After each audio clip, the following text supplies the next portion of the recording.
Hey lovely people, welcome back to my channel Ranita Coaching Center, the only Sahara for DLED pupil teachers।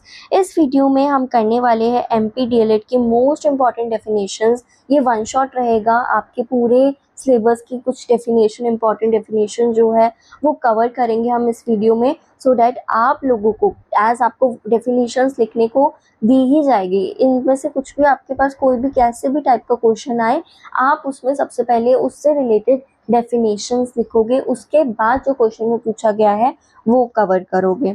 इसलिए मैं ये video आप लोगों के लिए डाल रही हूँ सो डैट आप कल का एग्जाम बहुत अच्छे तरीके से अटेम्प्ट कर पाए। सबसे पहले यूनिट 1 पर्सपेक्टिव ऑन डेवलपमेंट के बारे में देखें तो चाइल्ड डेवलपमेंट क्या होता है ये पता होना चाहिए। तो child development refers to the systematic and progressive changes जो एक बच्चे में होता है कंसेप्शन से एडल्टहुड तक, उसके फिजिकल, मेंटल, इमोशनल, सोशल और लैंग्वेज एस्पेक्ट में। इसके की पॉइंट देखें तो ये कंटिन्यूस प्रोसेस होता है, क्वालिटेटिव और क्वांटिटेटिव चेंजेस होते हैं और डेवलपमेंट प्रिडिक्टेबल सीक्वेंस में होता रहता है। हर एक बच्चा अपने खुद के पेस में डेवलप होता है।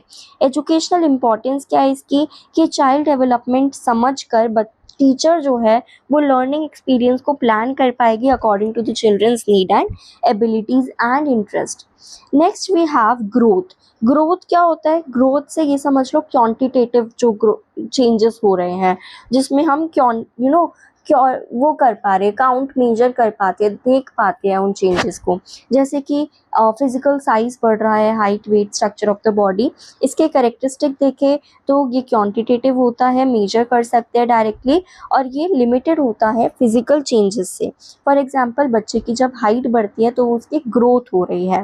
देन डेवलपमेंट जो है वो बच्चे के अंदर अलग अलग चेंजेस आ रहे हैं, इसमें फिजिकल भी आ रहे हैं, मेंटल भी आ रहे हैं, इमोशनल भी, सोशल भी, बिहेवियर भी, हर एक चेंजेस आ रहे हैं, डेवलप हो रहा है बच्चा।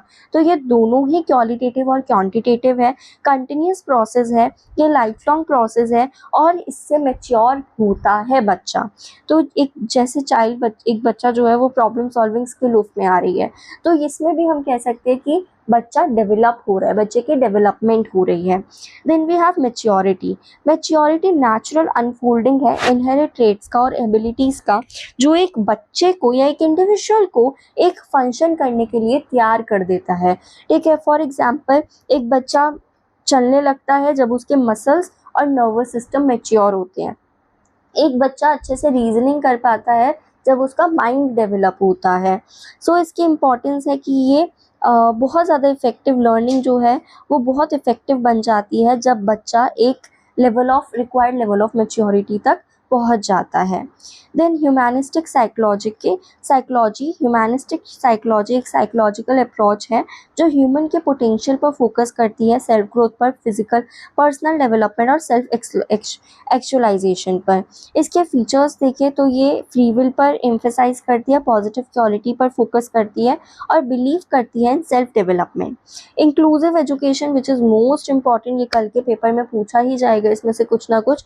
तो इंक्लूसिव एजुकेशनल अप्रोच होती है जहाँ पर बच्चा विद और विदाउट डिसेबिलिटी, चाहे कितनी भी डिफ्रेंशिएशन है, लेकिन फिर भी हर तरह का बच्चा एक ही क्लासरूम में एक ही साथ हर नॉर्मल बच्चों के साथ पढ़ाई कर रहा है।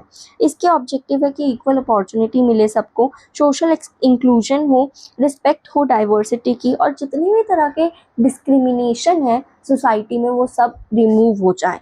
इसकी इम्पोर्टेंस है कि ये इक्वालिटी को प्रमोट करता है और कॉपरेशन डेवलप करता है बच्चों के बीच में। देन ऑब्जर्वेशन मेथड कि बच्चे को हम केयरफुली देख रहे हैं, ऑब्जर्व कर रहे हैं नेचुरल सिचुएशन में, डायरेक्ट इन्फॉर्मेशन मिलेगी, बच्चे का रियल बिहेवियर हम असेस कर पाएंगे और ये यंग बच्चों के लिए बहुत ही ज़्यादा यूज़फुल रहता है। इंटरव्यू मेथड जिसमें हम बच्चे से इंफॉर्मेशन पूछ रहे हैं, कलेक्ट कर रहे हैं इंफॉर्मेशन डायरेक्ट कन्वर्सेशन करके और क्वेश्चनिंग करके, इससे हमें बच्चों की फीलिंग, एक्सपीरियंस और डिटेल इंफॉर्मेशन हम कलेक्ट कर पाएंगे बच्चे के बारे में। देन वी हैव पियाजे थ्योरी ऑफ कॉग्निटिव डेवलपमेंट। ये पियाजे की जो थ्योरी है वो एक्सप्लेन करती है कि कैसे बच्चा डेवलप होता है थ्रू डिफरेंट स्टेजेस। इन्होंने 4 स्टेजेस में डिवाइड कर रखा है अपनी थ्योरी को। तो जिसमें सबसे पहले सेंसरी मोटर स्टेज 0 से 2 साल तक की ये होती है, प्री ऑपरेशनल स्टेज 2 से 7 साल की ये होती है, कॉन्क्रीट ऑपरेशनल स्टेज 7 से 11 साल की के बीच में होती है और फॉर्मल ऑपरेशनल स्टेज 11 साल से ऊपर के साथ। Okay, next we have unit number 2, physical and motor development. Physical development का मतलब होता है, अभी हमने ऊपर भी पढ़ा, जो बॉडीली चेंजेस हो रहे हैं उसी को हम फिजिकल डेवलपमेंट कह रहे हैं, जैसे हाइट, वेट, बॉडी प्रोपोर्शन बढ़ रहा है, मसल ग्रोथ हो रही है। मोटर डेवलपमेंट का मतलब है जो हमारी डेवलपमेंट हो रही है मूवमेंट की और कोऑर्डिनेशन स्किल्स की। इसमें दो तरह के आ जाते हैं विच इज़ वेरी इंपॉर्टेंट, ये दो तरह के motor development, which is gross motor skill and fine motor skill. Gross motor skill मतलब लार्ज मसल मूवमेंट हो रही है, जैसे वॉक कर रहे हैं, रन कर रहे हैं, जंप कर रहे हैं। और फाइन मोटर स्किल्स वो सारी एक्टिविटी जो आप अपने हाथों से कर रहे हो, फिंगर्स का यूज करके कर रहे हो, जैसे कि writing, drawing, buttoning, cloth stitching. Then we have unit 3, language, social and emotional development. इसमें सबसे पहले आ जाता है लैंग्वेज डेवलपमेंट। तो लैंग्वेज डेवलपमेंट का मतलब होता है जिसमें बच्चा लर्न करता है लैंग्वेज को समझना और यूज़ करना फॉर कम्युनिकेशन, जिसमें आ जाते हैं आपके components listening, speaking, reading and writing. Speech development का मतलब होता है कि बच्चा जो है एक इंडिविजुअल साउंड प्रोड्यूस कर पा रहा है, वर्ड बना पा रहा है, सेंटेंस बना पा रहा है फॉर कम्युनिकेशन। ये हेल्प करता है बच्चों को कि अपने नीड्स को, आइडियाज़ को और फीलिंग्स को एक्सप्रेस करें। प्री लैंग्वेज कम्युनिकेशन का मतलब होता है जो non verbal way of communication होती है। जब बच्चा बोलना नहीं सीखता, लैंग्वेज नहीं सीखता, तब बच्चा ये प्री लैंग्वेज कम्युनिकेशन का यूज़ करता है, जैसे रोना, स्माइल करना, गेस्चर्स देना, आई कांटेक्ट करना। Then social development. Social development का मतलब होता है जिसमें बच्चा सोशल स्किल्स सीखता है, रिलेशनशिप्स के बारे में सीखता है और लोगों से इंटरेक्ट करना सीखता है। इसकी इम्पॉर्टेंस है कि इस तरीके से सोशलाइज करके बच्चा सोसाइटी में एडजस्ट कर पाता है और इंटरेक्ट कर पाता है effectively. Then emotional development. Emotional development एक प्रोसेस होता है अपनी फीलिंग्स को समझने का, दूसरों की फीलिंग्स को भी समझने का और अपनी फीलिंग्स को अंडरस्टैंड करके कंट्रोल करने का। बेसिक इमोशंस होते हैं हमारे happiness, anger, fear, anxiety and sadness. Then attachment. Attachment एक बहुत ही स्ट्रॉन्ग इमोशनल बॉन्ड होता है चाइल्ड और केयर गिवर के बीच का। तो according to this theory, secure attachment बहुत ही ज़्यादा ज़रूरी होता है हेल्दी इमोशनल डेवलपमेंट के लिए।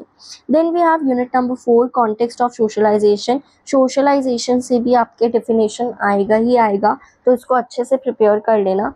सोशलाइजेशन का मतलब होता है कि individual social norms, values, beliefs और बिहेवियर के बारे में पढ़ते हैं, समझते हैं, लर्न करते हैं और अपनी सोसाइटी के साथ इंटरेक्ट करना सीखते हैं।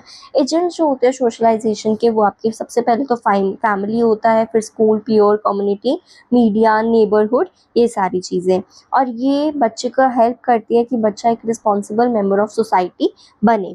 Then parenting style. Parenting style का मतलब होता है कि कैसे पेरेंट जो है वो अपने बच्चों को पाल रहे हैं, कैसे उनके अंदर अच्छी हैबिट्स डाल रहे हैं। तो ये अलग अलग टाइप के होते हैं, ऑथोरिटेटिव, ऑथोरिटेरियन, परमिसिव और neglectful. Then peer group. Peer group का मतलब होता है कि सिमिलर एज के बच्चे जो है वो एक दूसरे के साथ इंटरेक्ट कर रहे हैं और एक दूसरे को इन्फ्लुएंस कर रहे हैं। इसकी इंपॉर्टेंस होती है कि इसी से ऐसी ही फ्रेंडशिप होती है, बच्चों के बीच में कॉपरेशन होता है, कॉन्फिडेंस बिल्डिंग होती है और सोशल लर्निंग हो पाती है। Gender role. जेंडर रोल क्या होता है? ये सोशली एक्सपेक्टेड बिहेवियर होते हैं और रिस्पॉन्सिबिलिटीज़ होती है जो मेल और फीमेल्स को दे रखी होती है। जेंडर बायस जो है ये अनफेयर ट्रीटमेंट होती है बेस्ड ऑन जेंडर, कि अनइक्वल एजुकेशनल अपॉर्चुनिटी प्रोवाइड करनी है, प्रेफरेंस देनी है to one gender. Then childhood. Unit number 5, childhood में सबसे पहले चाइल्डहुड का मतलब क्या होता है? बर्थ से लेकर एडोलेसेंट तक का जो पीरियड होता है इसी को हम चाइल्डहुड कहते हैं। इसकी इंपॉर्टेंस होती है कि ये फाउंडेशन होता है पर्सनालिटी और फ्यूचर लाइफ का। Child labour. चाइल्ड लेबर का मतलब होता है जो बच्चे छोटे हैं अभी, वो काम कर रहे हैं, एम्प्लॉय कर रहे हैं स्कूल ड्रॉप आउट करके, तो ये इसी को हम चाइल्ड लेबर कहते हैं। चाइल्ड अब्यूज़, जब बच्चे को फिजिकली, इमोशनली, सेक्सुअली या बच्चे को निगलेक्ट किया जाता है तो उसको हम चाइल्ड अब्यूज़ कहते हैं। अब इसके अलग अलग टाइप होते हैं, जैसे physical, emotional abuse, sexual abuse या निगलेक्ट। देन पॉवर्टी, पॉवर्टी मतलब गरीबी, जब एक इंडिविजुअल एक ऐसी कंडीशन में होता है कि वो अपनी बेसिक नेसेसिटीज़ पे कंप्लीट नहीं कर पाता है, फुलफिल नहीं कर पाता है, तो वो पुअर कहलाता है। इम्पैक्ट पड़ता है पॉवर्टी का बच्चों के ऊपर कि बच्चे पढ़ाई नहीं कर पाते, एजुकेशन कंप्लीट नहीं कर पाते, चाइल्ड लेबर उनको करना पड़ता है, मैल न्यूट्रिशन हो जाता है, पुअर एजुकेशन उनको मिलती है और हेल्थ इश्यूज रहता है। ग्लोबलाइजेशन का मतलब होता है कंट्रीज़ के बीच में जब इंटरकनेक्टेडनेस इंक्रीज होती है, बढ़ती है through trade, technology, communication and culture. बच्चों पे इसका क्या इम्पैक्ट पड़ता है कि बेटर एजुकेशन अपॉर्चुनिटी बच्चों को मिल पाती है, एक्सप्लोजर इंक्रीज हो पाता है टू ग्लोबल कल्चर और टेक्नोलॉजी बेस्ड लर्निंग हो पाती है। स्कूल ड्रॉप आउट, ये लास्ट आ गया है। स्कूल ड्रॉप आउट का मतलब होता है एक ऐसा सिचुएशन जहाँ पर बच्चा स्कूल छोड़ देता है बिफोर कंप्लीटिंग एजुकेशन। इसके अब अलग अलग कारण हो सकते हैं, गरीबी हो सकता है, चाइल्ड लेबर हो सकता है, फैमिली इशूज हो सकता है, या बच्चे का इंटरेस्ट ही नहीं है पढ़ाई पे, ये भी हो सकता है। So this is all about this video. मैंने ऑलरेडी वन शॉट आपका अपलोड कर दिया है, इम्पॉर्टेंट क्वेश्चंस अपलोड कर दिए है, MCQ objective type questions upload कर दिए हैं। तो ऑलमोस्ट वो सारी चीज़ें अपलोड मैंने कर दी है ऑलरेडी रनीता कोचिंग सेंटर के चैनल पर, जो आपके एग्ज़ाम में आपकी मदद करेगा कि आप बहुत अच्छा स्कोर कर पाओ। साथ ही साथ पीवाईक्यू भी अपलोड हो गया है। इसके अलावा भी अगर आपको किसी टॉपिक पर वीडियो चाहिए, do let me know in the comment section, मैं वो भी प्रोवाइड कर दूंगी। हमारे टेलीग्राम चैनल के साथ ज्वाइन हो जाओ, क्योंकि वहाँ पर आपको रेगुलर अपडेट्स मिल जाएंगे। और अगर आपको किसी चीज़ का पीडीएफ भी चाहिए तो आप वो भी मांग सकते हो मुझसे। अब मैं मिलती हूँ आपसे नेक्स्ट वीडियो में, तब तक के लिए happy learning and all the best for your exam.